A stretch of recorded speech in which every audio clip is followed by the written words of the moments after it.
Esto nace con la idea de formar una red de monitoreo para ver cuáles son los efectos de los sistemas de restauración que hemos venido haciendo en el bosque modelo chocoandino. Entonces hemos pensado en 4 grupos: uno, el clima, para lo cual hemos montado estaciones meteorológicas; otro, tema de la fauna, para ver si la fauna silvestre empieza a usar estos espacios que se están restaurando, que se están regenerando en donde hemos sembrado; el tema de la calidad del agua, queremos saber cómo el agua mejora su calidad a través del tiempo cerca de las áreas que están bajo algún sistema de manejo de restauración. Y la otra es la cobertura forestal. Creemos que la herramienta de los drones nos va a permitir ir viendo en el tiempo cómo va cambiando la cobertura forestal.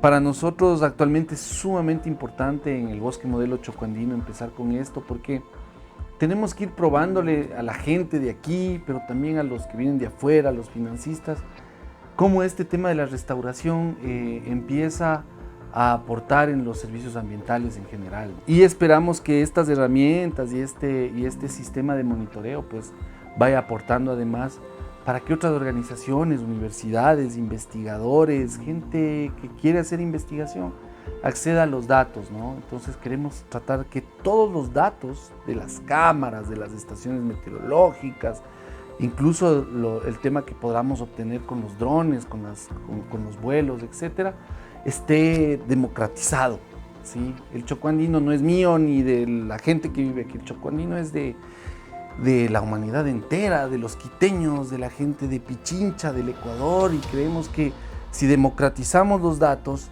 también vamos a democratizar la responsabilidad de cuidar.